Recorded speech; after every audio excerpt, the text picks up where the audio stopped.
Hello friends, welcome to our YouTube channel Study Area. Today we are continuing our series of class 11th NCERT Fundamentals of Physical Geography. पिछली video में हमने chapter 3 complete किया था। इस video में हम start करेंगे chapter 4 distribution of oceans and continents. मेरी ओपिनियन में ये इस टेक्स्ट बुक का सबसे इम्पॉर्टेंट और सबसे आसान चैप्टर है। बस इसको आसान बनाने के लिए हमने इस चैप्टर को एक स्टोरी के फॉर्मेट में पढ़ना होगा। तो इस चैप्टर को या इस स्टोरी को स्टार्ट करने से पहले हम पहले देख लेते हैं, जैसे हमेशा की तरह, कि हमें इस चैप्टर में कौन कौन से टॉपिक कवर करने हैं। 3 मेजर थ्योरी हमने इस चैप्टर में पढ़नी है। पहली है कॉन्टिनेंटल ड्रिफ्ट थ्योरी, दूसरी है सी फ्लोर स्प्रेडिंग थ्योरी और तीसरी है प्लेट टेक्टोनिक्स थ्योरी। इन 3 थ्योरी को पढ़ते हुए बीच में एक इंपॉर्टेंट थ्योरी और आएगी, छोटी सी कन्वेक्शनल करंट थ्योरी, जिसकी हेल्प से सी फ्लोर स्प्रेडिंग थ्योरी और प्लेट टेक्टोनिक थ्योरी को समझने में हमें मदद मिलेगी। और लास्ट में इस चैप्टर को हम ख़त्म करेंगे मूवमेंट ऑफ इंडियन प्लेट्स के टॉपिक के साथ। तो इस चैप्टर में हम पढ़ेंगे, इस पार्ट में हम पढ़ेंगे कॉन्टिनेंटल ड्रिफ्ट थ्योरी और सी फ्लोर स्प्रेडिंग थ्योरी। तो शुरू करते हैं। जैसा कि हमने बोला कि इस चैप्टर को हम एक स्टोरी की फॉर्मेट में पढ़ेंगे, तो स्टोरी शुरू होने से पहले उसके पीछे का हम बैकग्राउंड समझ लेते हैं। इस चैप्टर में हम बात क्या करने वाले हैं। कुछ साइंटिस्ट के अकॉर्डिंग हमारी जो अर्थ है, इसका जो सरफेस, आज हमें जैसा वर्ल्ड का मैप देखने को मिलता है, एशिया जहाँ पर है, यूरोप जहाँ पर है, नॉर्थ अमेरिका, साउथ अमेरिका, ये जो मैप देखने को मिलता है, ये हमेशा से ऐसा नहीं था, ना ये हमेशा ऐसा रहेगा। मतलब इनके अकॉर्डिंग हमारी क्रस्ट का जो, हमारा जो अर्थ का आउटर सरफेस है, वो मूव करता है। हमारी स्टोरी का जो पहला कैरेक्टर है वो है एल्फ्रेड वेगनर। एल्फ्रेड वेगनर ने जो थ्योरी दी उसका नाम दिया कॉन्टिनेंटल ड्रिफ्ट थ्योरी। इस थ्योरी में वेगनर ने पहली बार ऐसा बोला कि हमारी जो अर्थ की क्रस्ट है ये हमेशा से ऐसी नहीं थी और ये मूव कर रही है। जो वर्ल्ड का मैप हमें आज देखने को मिलता है ये ऐसा नहीं था, पहले कुछ और किसी और तरीके से अरेंज था और आज किसी और तरीके से है और फ्यूचर में भी ये चेंज होगा। तो वेगनर ने बोला सबसे पहले मान लीजिए हमारी अर्थ है, इसमें एक तरफ पूरा पानी ही पानी था और एक तरफ सिर्फ कॉन्टिनेंट ही कॉन्टिनेंट, मान लीजिए वाटर, और यहाँ पे पूरा कॉन्टिनेंट ही कॉन्टिनेंट। जिस एरिया में सिर्फ कॉन्टिनेंटल क्रस्ट थी उसको नाम दिया इसने पेंजिया सुपर कॉन्टिनेंट। पेंजिया एक सुपर कॉन्टिनेंट एल्फ्रेड वेगनर के अकॉर्डिंग। और जिसमें सिर्फ पानी ही पानी है यानी मेगा ओशियन, उसको नाम दिया पेंथेसाला। अब जो ये पेंजिया वाला हिस्सा था यानी कॉन्टिनेंट वाला हिस्सा था, ये फर्दर और टूटा 2 पार्ट में, एक पार्ट ऊपर गया और एक पार्ट नीचे। और इन दोनों पार्ट को जो सेपरेट करता था उसको, वो एक सी था, उसका नाम था टेथीस सी। जो कॉन्टिनेंट का ऊपर वाला पार्ट है उसको नाम दिया इसने लॉरेसिया और नीचे वाले पार्ट को दिया गोंडवाना लैंड। हमारी इंडिया, जो ऐसा माना जाता है हमारी जो इंडिया है वो पहले इस गोंडवाना लैंड का पार्ट थी, जो कि ऑस्ट्रेलिया के पास सिचुएटेड थी। अब वेगनर ने बोला फिर ये लॉरेसिया और गोंडवाना लैंड फर्दर और टूटे और पार्ट में टूटे और जैसा हमें आज वर्ल्ड का मैप दिखाई देता है उस सिचुएशन में आए।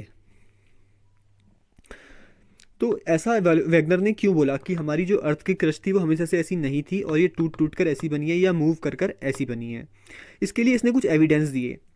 पहला एविडेंस में इसने बोला अगर हम एटलांटिक ओशियन के राइट और लेफ्ट में देखें, यानी अफ्रीका की शोर लाइन देखें और साउथ अमेरिका की शोर लाइन देखें, तो ये अनमिस्टेकेबल मैच करती हैं। इसको हम एक डायग्राम से देखते हैं, ये है, देखिए। अगर हम साउथ अफ्रीका की शोर लाइन और साउथ अमेरिका की शोर लाइन को मैच करेंगे तो ये एकदम अनमिस्टेकेबल मैच करेंगे, देखिए। तो वेगनर ने बोला ऐसा इसलिए हुआ क्योंकि पहले ये एक ही लैंड मास थे, टूटने के बाद साउथ अमेरिका लेफ्ट की तरफ गया, अफ्रीका राइट की तरफ गया।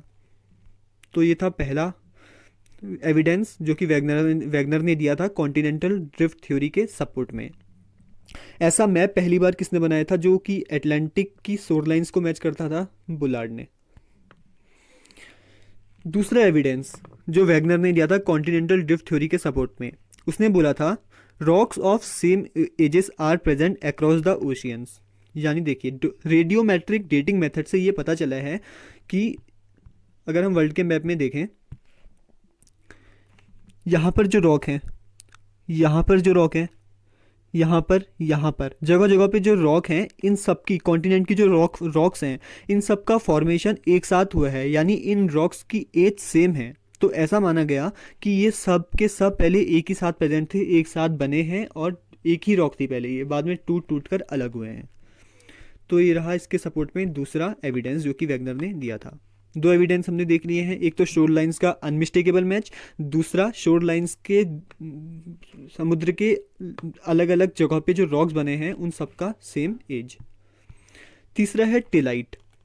टिलाइट का जो एविडेंस है उसको पढ़ने से पहले हम समझते हैं कि टिलाइट है क्या। मान लीजिए आप सबको सेडिमेंट्री रॉक के बारे में पता होगा, यानी छोटे छोटे टुकड़ों से एक साथ इकट्ठा होकर जो रॉक बन जाती है, इकट्ठे हो जाते हैं जब छोटे छोटे सेडिमेंट, तो उसको हम सेडिमेंट्री रॉक बोलते हैं। तो इन छोटे छोटे सेडिमेंट्स को, यानी इन छोटे छोटे टुकड़ों को डिपॉजिट करने में अगर वाटर ने रोल प्ले किया होगा, यानी वाटर इनको एक साथ लाया होगा, तो उसे हम एलुवियल बोलते हैं। लेकिन अगर इनको ट्रांसपोर्ट करने में और डिपॉजिट करने में ग्लेशियर का रोल हो, यानी ग्लेशियर ने रगड़ रगड़ के इनको डिपॉजिट किया हो, तो उसको हम टिलाइट कहेंगे। तो टिलाइट के लिए क्या, टिलाइट एविडेंस कैसे बना? हमें टिलाइट के एविडेंस देखने को मिलते हैं, यानी अगर अभी हम देखें तो हमें वर्ल्ड के इस पार्ट में, साउथ अमेरिका के नीचे के पार्ट में पूरा एंटार्क्टिका हो गया, ऑस्ट्रेलिया, इंडिया का नीचे वाला पार्ट और यहाँ पर मेडागास्कर, इन सब एरिया में अगर हम देखें तो हमें टिलाइट डिपॉजिट्स देखने को मिलते हैं। टिलाइट डिपॉजिट्स मतलब ग्लेशियर द्वारा जो डिपॉजिट्स बनाए गए हैं। तो ऐसा माना जाता है वैगनर की थ्योरी के अकॉर्डिंग कि ये पूरा एरिया जो वाइट वाइट में हमें दिख रहा है जहाँ पे टिलाइट डिपॉजिट देखने को मिलते हैं, ये पूरा गोंडवाना लैंड का पार्ट था और बाकी का जो एरिया है वो सारा पैंजिया का पार्ट था। And fourth evidence is प्लेसर deposits. प्लेसर deposits भी एक इंपॉर्टेंट एविडेंस था। देखिए कैसे, इसके लिए हमें दो चीज़ें देखनी है, एक घाना कोस्ट यानी घाना कंट्री का जो कोस्ट है और एक ब्राज़ील। मैप में हम देखते हैं, यहाँ पर कहीं है घाना और यहाँ पर है ब्राज़ील। अब गोल्ड, आप सबको पता है घाना में हमें, अफ्रीका में जो घाना कंट्री है वहाँ पर हमें काफ़ी गोल्ड देखने को मिलता है, यानी घाना में हमें गोल्ड देखने को मिलेगा। लेकिन गोल्ड बियरिंग वीन्स जो हैं, यानी ऐसी रॉक्स या ऐसी विंस जिससे गोल्ड फॉर्म होता है, ऐसी रॉक्स वहाँ पर प्रेजेंट ही नहीं है घाना में। तो ये रॉक आई कहाँ? फिर पता चला कि ब्राज़ील में, यहाँ पर जो ब्राज़ील है शोर लाइन की इस तरफ, ब्राज़ील में गोल्ड बियरिंग विंस प्रेजेंट हैं। यानी गोल्ड तो प्रेजेंट है घाना में और गोल्ड बियरिंग विंस कहाँ पर प्रेजेंट है? ब्राज़ील में। तो फिर ऐसा माना जाता है इस थ्योरी के अकॉर्डिंग कि ब्राज़ील और घाना पहले एक दूसरे से जुड़े थे, बाद में टूटकर इधर उधर हुए हैं।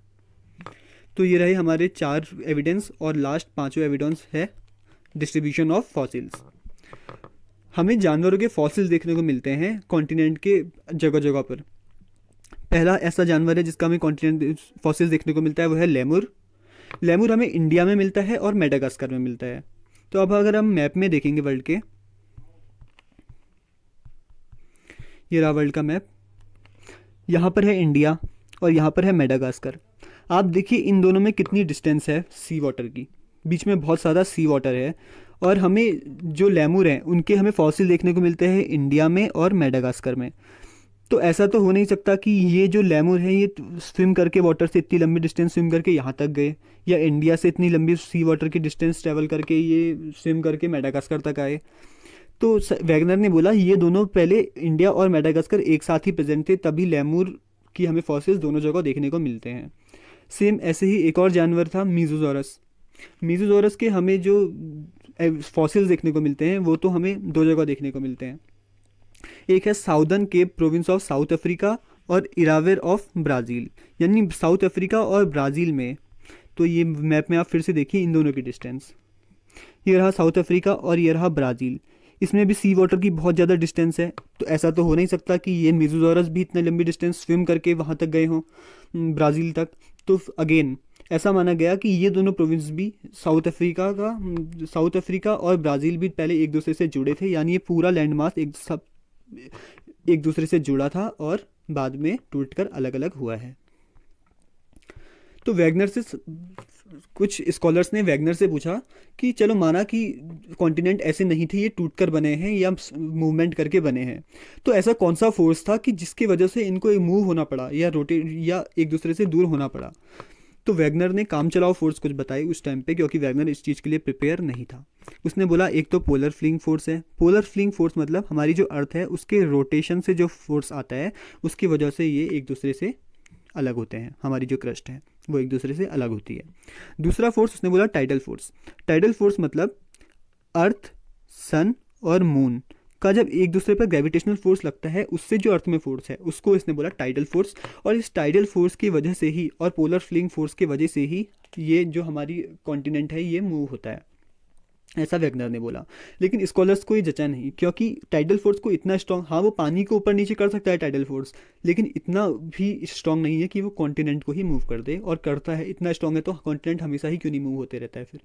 या फिर rotation of the earth, same case, rotation of the earth से भी ऐसा पॉसिबल नहीं था। तो ये फोर्सेज जो वैगनर ने दिए टोटली इनएडिक्वेट थे और ये थ्योरी को यहीं पर ही रोक दिया गया। अब उसके कुछ टाइम बाद कहानी में हम थोड़ा आगे बढ़ते हैं।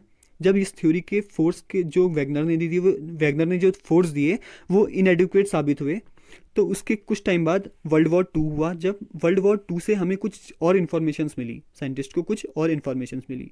अभी तक हमें लगता था, या साइंटिस्ट को लगता था उस समय तक, कि जो हमारी कॉन्टिनेंट हमने क्रस्ट देखने को मिलती है वो काफ़ी अनइवन है, कहीं पे पहाड़ हैं, कहीं पे प्लेन हैं, कहीं पे प्लेट्यू हैं, ऐसी है। लेकिन समुद्र के अंदर अभी तक किसी ने नहीं देखा था। समुद्र के अंदर लोग समझते थे कि एकदम प्लेन सरफेस होगी, क्योंकि हमें ऊपर से सिर्फ पानी देखने को मिलता था। लेकिन वर्ल्ड वॉर 2 के टाइम पे सबमरीन का बहुत ज़्यादा यूज़ हुआ। सबमरीन कहाँ चलते हैं? समुद्र के नीचे, यानी वाटर में चलते हैं। तो वहाँ से जब पता चला कि अर्थ की, ओशियन की जो सरफेस है वो भी काफ़ी अनइवन है इस तरीके से, वहाँ पर भी पहाड़ है, वहाँ पर भी प्लेन है, वहाँ पर भी खाई है, ये पता चला। तो ओशियन फ्लोर मैपिंग की गई उसके बाद, तो इसने काफ़ी नए नए डायमेंशन खोले कॉन्टिनेंटल ड्रिफ्ट थ्योरी के लिए। अब ओशियन फ्लोर थ्योरी पढ़ने से पहले एक इंपॉर्टेंट थ्योरी यहाँ पर आती है, convection current theory. Convection current theory एक छोटी थ्योरी जरूर है, आर्थर होम्स द्वारा दी हुई, लेकिन इसने हमें फोर्स बताया, वही फोर्स जो वैगनर नहीं बता पा रहा था कि कॉन्टिनेंट मूव करने के लिए फोर्स कौन सा है। वैगनर ने ये तो बता दिया था कि कॉन्टिनेंट मूव करते हैं, लेकिन उसके लिए फोर्स कौन सा है ये वैगनर नहीं बता पाया था। तो उसके लिए आर्थर होम्स का काम सामने आया। उसने बोला एक सिस्टम, पूरा कन्वेक्शन करंट का सिस्टम मेंटल पोर्शन में अर्थ के है, बोला उसने ऐसा। तब ये मेंटल पोर्शन, हमने पता है कि हमें क्रस्ट के नीचे मेंटल होता है और वहाँ पे काफ़ी ज़्यादा हीट होती है। हीट होती है इन द सेंस कि वहाँ पे लिक्विड मैग्मा बहुत ज़्यादा है। तो वो मैग्मा की हीट की वजह से यहाँ पे एक पूरा कन्वेक्शन करंट का पूरा सिस्टम है, कन्वेक्शन करंट का सिस्टम है, और उसको ही छोटे छोटे जो करंट का पूरा सिस्टम बन रखे हैं, इस मैग्मा के पोर्शन को ही हम कन्वेक्शन सेल बोलते हैं। ये ऐसे बहुत सारे सेल पूरा सिस्टम बना के मेंटल पोर्शन में प्रेजेंट हैं। There exists a system of such current in the entire mental portion. This provide an explanation of to the issue of force. ये कौन सा फोर्स हमें बताता है? वही जो वैगनर नहीं बता पा रहा था कि कॉन्टिनेंटल मूव क्यों करे। अब हम देखते हैं कन्वेक्शन सेल थ्योरी। इस थ्योरी के अकॉर्डिंग ऐसा पूरा, जैसे कि हमने अभी देखा, पूरा कन्वेक्शन सेल का, ये एक सेल, ये दूसरा सेल, ऐसे ही पूरा सिस्टम है। अब इस कन्वेक्शन सेल को अगर हम सिर्फ 2 कन्वेक्शन सेल को जूम करके देखें, एक कन्वेक्शन सेल मान लीजिए ये है और एक ये है। इस कन्वेक्शन सेल की ये वाली जो है, इसको, ये ऊपर वाला जो पोर्शन है इसको हम बोलेंगे असेंडिंग लिम्ब, क्योंकि ऊपर की साइड प्रेजेंट है। इस वाली को भी असेंडिंग लिम्ब, और जो नीचे की साइड है इनको हम बोलेंगे डिसेंडिंग लिम्ब और डिसेंडिंग लिम्ब। जब 2 असेंडिंग लिम्ब एक दूसरे के क्लोज आएंगी, यानी ये एक दूसरे के क्लोज आएंगी ऐसे करके, तो ये क्या करेंगी, इनके ऊपर जो क्रस्ट है, ये लिथोस्फीयर का जो पोर्शन है, इसको ये तोड़ देंगी, मतलब इसको एकदम से ऐसे करके तोड़ेंगी, और जो ऊपर लिथोस्फीयर का पोर्शन था वो एक दूसरे से ऐसे करके दूर चले जाएगा, और ये एक जो ऊपर लिथोस्फीयर के उसको फाड़ेगी और ऊपर से ऐसे वॉल्केनो निकालेगी, और जो यहाँ पर जो गैप बचा था उसको वहाँ पर ये नया क्रस्ट बनाएगी। तो यानी ये क्या कर रही है, मान लीजिए ये सेल है, असेंडिंग लिम्ब, ऊपर लिथोस्फीयर है, ये इसको ऐसे फोर्स करके एक दूसरे के लिए क्लोज आएंगे अगर कन्वेक्शन सेल, तो ये ऊपर का लिथोस्फीयर को ऐसे करके तोड़ देगी और डाइवर्ज करेगी और बीच में वॉल्केनो निकलेगा। तो इसलिए हम असेंडिंग लिम्ब को क्या बोलते हैं, डाइवर्जिंग लिम्ब। हम असेंडिंग लिम्ब को क्या बोलते हैं, डाइवर्जिंग लिम्ब, क्योंकि ये हमारे लिथोस्फीयर को डाइवर्ज कर रही है। ऐसे ही अगर 2 डाइवर्जिंग एंड, ये तो हमने बात की कन्वर्जिंग एंड की, असेंडिंग लिम्ब की, अब हम बात करें अगर 2 डिसेंडिंग लिम्ब, ये है इसके डिसेंडिंग लिम्ब, और मान लीजिए ये इसकी डिसेंडिंग लिम्ब है, ये वाले कन्वेक्शन करंट की, अगर ये दोनों क्लोज आ रहे हैं तो क्या होगा। अभी तक तो ये क्लोज, असेंडिंग लिम्ब जब क्लोज आ रहे थे तो ये ऊपर के लिथोस्फीयर को फाड़ के उसको दूर कर दे रहे थे प्रेशर निकाल के। लेकिन अब क्या हो रहा है, जब ये दोनों क्लोज आ रहे हैं तो ये ऐसे नीचे को धकेल देगी, ऊपर जो लिथोस्फेयर है इसको ऐसे करके एक साइड वाले को नीचे धकेल देगी। अब नीचे किस वाले को धकेलेगी, एक तो नीचे आ जाएगी, एक ऊपर ही रहेगी। यानी यहाँ पर क्या हो रहा है, क्रस्ट का डिस्ट्रॉय हो रहा है। क्रस्ट क्या हो रही है, डिस्ट्रॉय हो रही है यहाँ पर। ये जो ऊपर की क्रस्ट थी जो हैवी वाली होगी, ये एक कन्वेक्शन सेल है, इसके ऊपर जो क्रस्ट है मान लीजिए ये हैवी है, इस वाले कन्वेक्शन सेल के ऊपर जो क्रस्ट है वो मान लीजिए लूज है। तो हैवी वाली जो होगी वो नीचे चली जाएगी और लाइट वाली वहीं पर ही रहेगी। ऐसा कन्वेक्शन सेल थ्योरी में आर्थर होम्स ने बोला। तो ये थ्योरी हमें कहाँ पर काम आएगी, ये थ्योरी काम आएगी आगे दो थ्योरी हम पढ़ेंगे, सी फ्लोर स्प्रेडिंग थ्योरी और साथ में और प्लेट टेक्टोनिक्स थ्योरी। इन दोनों थ्योरी को पढ़ने में आगे हमें कन्वेक्शन सेल थ्योरी काम आएगी, क्योंकि इसने हमें क्या बताया, कॉन्टिनेंट मूव करने के पीछे फोर्स कौन सा है। तो अब हम सी फ्लोर स्प्रेडिंग थ्योरी हमने किसकी हेल्प से पढ़ी, एक तो हमें कन्वेक्शन सेल थ्योरी मिली इसकी हेल्प से, और दूसरा हमें एक इन्फॉर्मेशन और मिली थी वर्ल्ड वॉर 2 के टाइम पे कि ओशंस की सरफेस कॉन्फ़िगरेशन के हिसाब से। तो कन्वेक्शन सेल थ्योरी हमने पढ़ ली जिसकी हेल्प से हम सी फ्लोर स्प्रेडिंग थ्योरी पढ़ेंगे, और दूसरी चीज़ ओशियन फ्लोर कॉन्फ़िगरेशन जिसकी हेल्प से हम कन्वेक्शन सेल थ्योरी पढ़ेंगे, उसको हम पहले देख लेते हैं सी फ्लोर स्प्रेडिंग थ्योरी पढ़ने से पहले। ओशियन फ्लोर कॉन्फ़िगरेशन, जब सबमरीन की हेल्प से उन्होंने देखा साइंटिस्ट ने कि नीचे ओशियन का कॉन्फ़िगरेशन है कैसा, ओशियन सरफेस है कैसा, सबसे पहले पता चला एक कॉन्टिनेंटल मार्जिन है। कॉन्टिनेंटल मार्जिन क्या है, देखिए ये जो एरिया है जहाँ से पानी एकदम शुरू ही होता है उससे यहाँ तक का एरिया, इसको हमने बोला कॉन्टिनेंटल मार्जिन। इसमें भी 3 पार्ट हैं। सबसे ऊपर का हिस्सा जहाँ पे पानी की गहराई बहुत कम है यहाँ पर तक, इसको हम बोलेंगे कॉन्टिनेंटल शेल्फ। उसके बाद एकदम से स्लोप देखने को मिलेगा, जो गहराई एकदम बढ़ेगी जहाँ पर, उसको हम कहेंगे स्लोप। और लास्ट में आकर इसके एकदम कोने में मार्जिन के यहाँ पर हमें एक खाई देखने को मिलेगी, पूरी बहुत गहरी खाई, इसको हम बोलेंगे ट्रेंच। जैसे ही ट्रेंच खत्म होगा यानी कॉन्टिनेंटल मार्जिन जहाँ पर खत्म होगी वहाँ पर से एकदम प्लेन सरफेस शुरू हो जाएगा, वो प्लेन सरफेस को हम बोलेंगे एबिसियल प्लेन। इस साइड भी सेम ऐसा ही होगा, यहाँ तक कॉन्टिनेंटल मार्जिन, उसके बाद एबिसियल प्लेन एकदम, उसके बाद बीचों बीच में ओशियन की हमें जो एक पहाड़ जैसा देखने को मिलेगा, पूरी आर्क ऑफ माउंटेन्स देखने को मिलेगी। इस क्योंकि ये बीचों बीच में प्रेजेंट है इसको हम बोलेंगे मिड ओशियनिक रिज, और यहाँ पर इंटेंस वॉल्केनिक एक्टिविटी देखने को मिलती है। हाँ, ये वही मिड ओशियनिक रिज है जिसको हमने पिछले प्रीवियस जब हमने माउंटेन्स को क्लासीफाई किया था पिछली वीडियो में तब देखा था। तो ये रहा एबिशियल प्लेन और मिड ओशियनिक रिज। तो ओशियन फ्लोर कॉन्फ़िगरेशन में 3 चीज़ देखने को मिली, कॉन्टिनेंटल मार्जिन, एबिशियल प्लेन और मिड ओशियनिक रिज। इसके साथ कुछ और इन्फॉर्मेशन मिली जब ओशियन फ्लोर कॉन्फ़िगरेशन के लिए लोगों, जैसे कि हमने बोला रेडियोमेट्रिक डेटिंग मेथड से हम रॉक्स की एज को पता लगा सकते हैं। तो साइंटिस्ट ने जब ओशियन की एज देखी उन्हें ये पता चला कि सी में यानी ओशियंस के फ्लोर में जो रॉक्स हैं वो कहीं पर भी 200 मिलियन ईयर से पुरानी नहीं है, यानी उनकी मैक्सिमम एज 200 मिलियन ईयर है। इसका मतलब वो काफ़ी ज़्यादा यंग है। वही अगर हम कॉन्टिनेंटल क्रस्ट की बात करेंगे तो वहाँ पर काफ़ी इसके कई गुना हमें ओल्डर रॉक देखने को मिलती है। तो ये तो रहा पहला क्वेश्चन कि ऐसा क्यों है। दूसरी चीज़ देखने को मिली, अगर हम ओशियन के दोनों तरफ जाएंगे यानी मिड ओशियनिक रिज के दूसरी तरफ जाएंगे, लेफ्ट में जाएंगे और राइट में जाएंगे। अगर मिड ओशियनिक रिज मान लीजिए यहाँ पर है, यहाँ पर एबिशियल प्लेन है, तो अगर हम इसके 1 मीटर लेफ्ट में गए और 1 मीटर राइट में गए तो 1 मीटर लेफ्ट की और 1 मीटर राइट की जो एज है वो सेम है। उसके बाद हम फिर 2 मीटर लेफ्ट में गए और 2 मीटर लेफ्ट में गए, इनकी जो एज है वो भी सेम है। फिर 3 मीटर इधर 3 मीटर इधर, इनकी जो एज है वो भी सेम है। तो ऐसा क्यों है, ये दूसरा क्वेश्चन। तीसरी चीज़ हमने बोला था कि जो कॉन्टिनेंटल मार्जिन है उसमें हमें एक ट्रेंच देखने को मिलता है, यहाँ पर था ट्रेंच यानी खाई देखने को मिलती है। जो यहाँ पर खाई है इसके पास जो माउंटेन है वो काफ़ी डिस्ट्रॉयड है, वहाँ पर माउंटेन हमें टूटे टूटे देखने को मिलते हैं। ऐसा क्यों?